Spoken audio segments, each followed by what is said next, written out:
You were nothing more than a dream I needed to wake up from.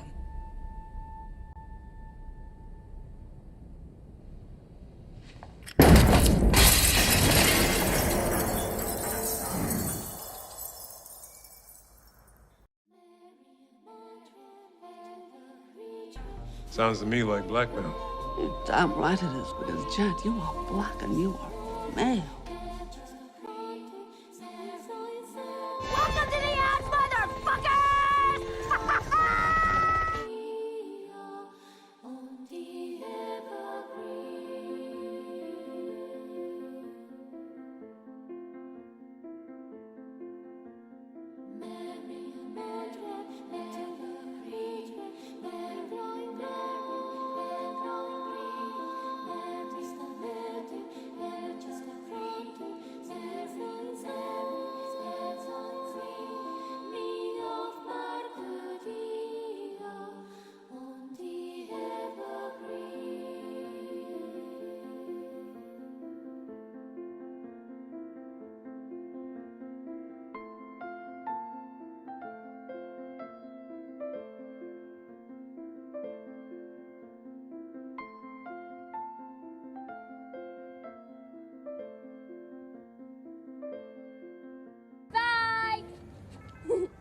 Spike Spiegel!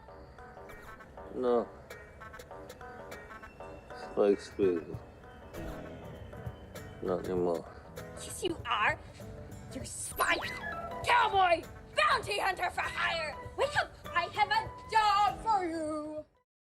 As an adaptation of a beloved anime, Netflix's Cowboy Bebop is a travesty, but even if taken on its own and separated from the series which inspired it, the show still fails on all levels. This ain't hyperbole either. It's a show so devoid of entertainment value that I can count on 2 fingers the scenes I genuinely enjoyed. I straight up hated almost every other second of this live-action space cowboy adventure, and I dreaded having to turn the television on for more, which says a lot considering I was literally paid to watch the show in order to write a review of it. That's the definition of easy money, and I still struggle to earn my keep. The best way to sum it up is by comparing it to 2002's Scooby-Doo. There's a similar juvenile, edgy, and immature nature to it. It's like the creator saw the Bebop anime as nothing more than a silly kid's cartoon, and they reworked it as such. But the anime is an immensely mature series created for adults. It's not something I once saw on Cartoon Network. Well, like, not daytime Cartoon Network, because it did air in America on Toonami, which is late-night Cartoon Network, but that was geared more towards adults, and, like, you know what I mean. It didn't air on Cartoon Network. It wasn't a kid's show. Fuck!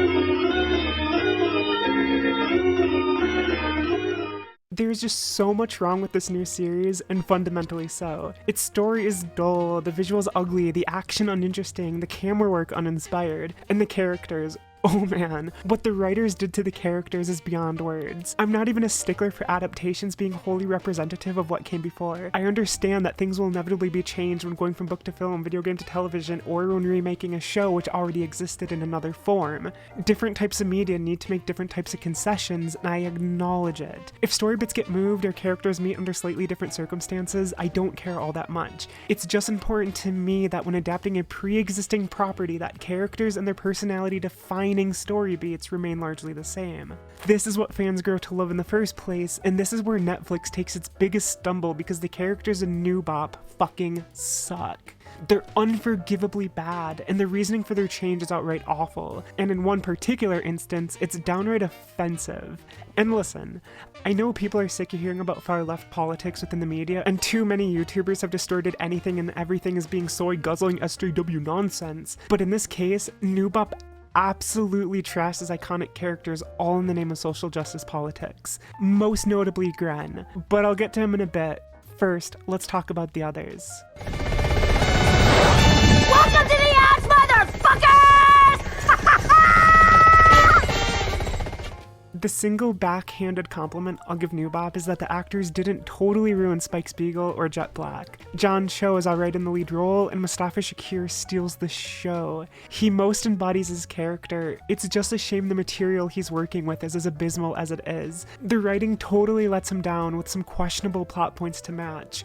For example, he's been race swapped from what he originally was, so naturally the show added in a child he's sorta estranged from. Yeah, they did the black father stereotype thing. How progressive. There's also painful dialogue about the color of her skin, which you saw in the intro to this video, and it's just so... Ugh. As said, the writing totally lets him down, but at least he's okay. Yeah, we'll go with that. He's okay. As for the other characters, it's all downhill from here. And listen, I'm gonna be honest real quick. My audience is largely a bunch of dweebs and nerds like me who almost all know Cowboy Bebop like the back of their hand, so I'm not going to thoroughly go over each character and their defining story beats from the anime. I assume 90% of you already know, and it'll just be boring to hear the same regurgitated info. As for those who haven't seen it, then dude, turn off my fucking video and go watch it. It's the good shit. It's the type of series you'll want to inject inside your veins. I'm not suggesting you do drugs, but if Bebop was a drug, I'd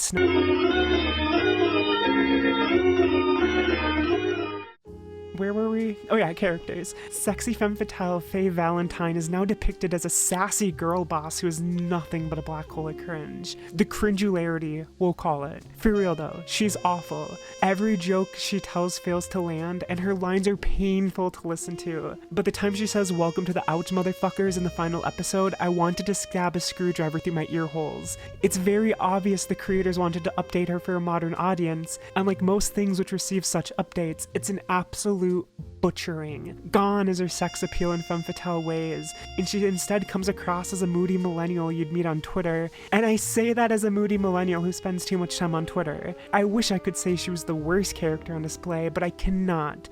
That title probably goes to the show's big bad, Vicious. I don't even know where to begin on him.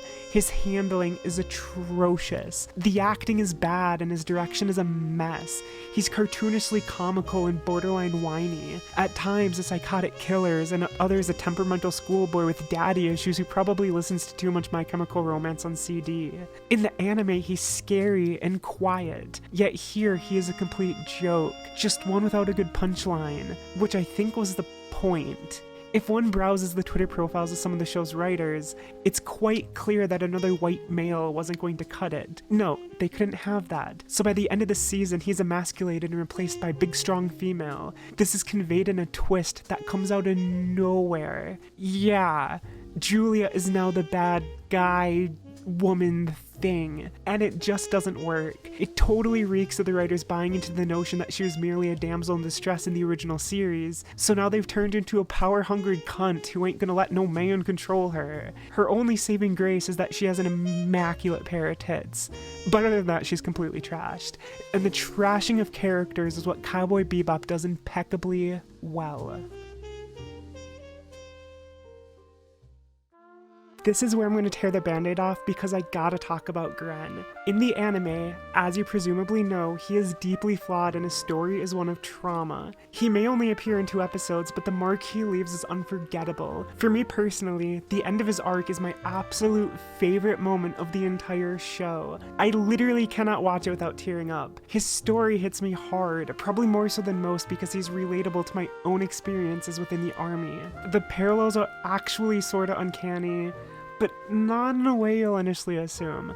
Just bear with me for a moment. His story is that he was forced to take mood-altering drugs while confined inside a military prison. The meds, however, have a pesky little side effect of feminization. They cause him to grow breast tissue, and he is ashamed and resentful of this development. A resentment which further manifests itself in an anger-driven quest for revenge, because as you probably know, he was stuck inside the prison after being betrayed by Vicious, a man he trusted and perhaps even thirsted after. There's a few hidden and blatant clues that Gren is gay or bisexual, and in my reading of a flashback between the two, I think Vicious noticed and manipulated it. But regardless, Gren wants Vicious dead, and he will go to the ends of the earth to accomplish that goal. It should be obvious to anyone listening to my words that Gren is neither trans or non-binary. He is a man who doesn't have boobs by choice, and there's a deep shame in having them. They are an ever-present reminder of Vicious's betrayal and the mental break it led to. This ultimately culminates in him failing to kill Vicious. Instead, he's the one who dies, and his death is one of my all-time favorite moments in television. It is fucking sad, but it's presented in a perfect manner. The dialogue, visuals, and music all work together in perfect harmony to nail home just how tragic everything is. It is television poetry at its finest, and as already stated, the tragedy of his arc is relatable to me. This is where I'm going to get deeply personal for a moment. I actually debated if this had place in my video review for a TV show of all things, but our opinions are shaped by our experiences, and I think it's important to share what I'm about to say before I move on to my next point. Okay, deep breath. Here I go. Back when I was 18, I joined the army. By the time I was 20, I was medically retired, and leading up to my discharge, I was placed within an inpatient psych ward at Walter Reed Army Medical Center in Washington, D.C. The place was called Ward 54, and it was awful. This was during a time when my PTSD was unbelievably bad, and I made many attempts at taking my own life. One was so severe that I was placed in an ICU for a week, a time I have zero memories of. There's like 5 days of my life just a void. Anyways, all of this occurred around like 2010 or so, and at this point in time, the military was dealing with a suicide epidemic. No exaggeration. More service members were dying to suicide than overseas combat, something probably exacerbated by how poorly the military was handling soldiers' very real mental issues. The therapists sucked, and the solution was always drugs. And oh boy, did they dish out drugs. They handed them out as if they were motherfucking Skittles. I personally was put on geodones, Iprexa, Abilify, and about 5 other hardcore psychoactive medications, some of which are mainly used for those with schizophrenia, something I do not have, or at least the demon in my head says I don't. These hardcore meds naturally made everything worse, and it even led to physical ailments because of their serious side effects. About 5 years after I got out of the army, I was moved from something called TDRL to PDRL, and one of the doctors I had to speak to during this process was horrified to learn they'd had me on Abilify. She was genuinely outraged. It was simply not the type of medication I should have been on, and it fucked with me. I'm talking uncontrollable body twitches and things of that sort. This is why Gren is so fucking relatable. His story emphasizes for me the dangers of using medications to cover up trauma. My mental break in the army was caused by me being violently raped, a situation that also led to its own bevy of physical issues, some I still battle to this day. There's a reason my disability rating from Veteran Affairs is a 90%. That kind of trauma doesn't need drugs to heal. It needs therapy and trustworthy doctors to work through stuff with. On top of that, my rape and the subsequent retirement from the army led to me carrying a deep shame for much of my 20s. I hate talking about my time in the army. I will forever hold this little bit of shame that happened to me. And to say I lost a lot of my life because of my rapist would be an understatement. No different than the time Gren lost while imprisoned, both literally and figuratively.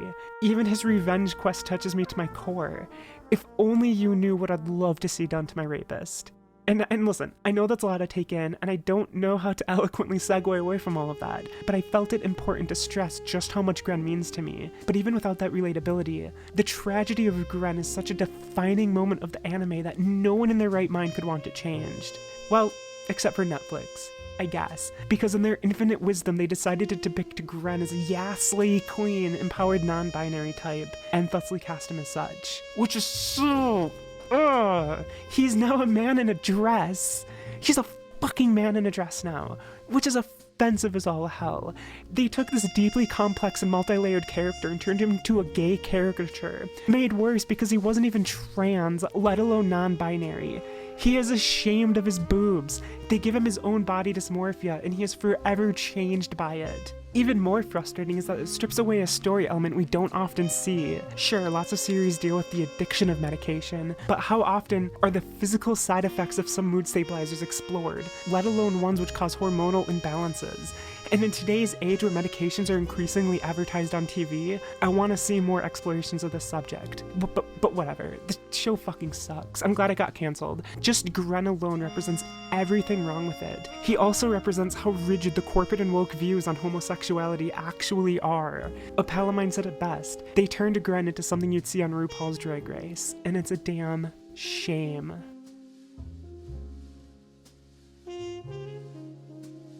I fully believe the showrunners didn't set out to adapt an anime they respect. They set out to repair one they found problematic, and with axe and mallet in hand, they got to work disfiguring all that they could. Where the anime was mature and thoughtful, this version is fast-paced and empty. Episodes are more than double the length of every anime episode, but less happens, and what does is essentially meaningless. There was never a moment where the credits hit and I just sat silent in my chair contemplating what I'd seen, or the philosophy behind it. This is the low-fat, no-calorie version of Cowboy Bebop. Here, characters move from plot point to plot point, or action sequence to action sequence, but none of it is interesting. There's just no reason to care, especially as the dialogue is repulsively bad, often verging on something you'd see on an NBC sitcom and not a prestige cowboy space adventure. Not helping matters even further is that little of it is pleasant to look at. A sad state of affairs given this is Cowboy Bebop of all things. From the moment the series begins, it is so obvious there is no understanding what made the anime so endearing. The original is rather light on a main story, only truly focusing on it for a small handful of episodes, but it makes up for it with an abundance of style and mood. Shots linger to set the tone of a room, and when the action does kick up, it does so with pizzazz. For lack of a better word, the show is cool. Spike Spiegel holding his breath as he enters the vacuum of space while shooting a handgun to propel him towards safety as heavy metal music blasts in the background is just one example of how the series showed the viewer the awesome capabilities of its downtrodden and cynical protagonist.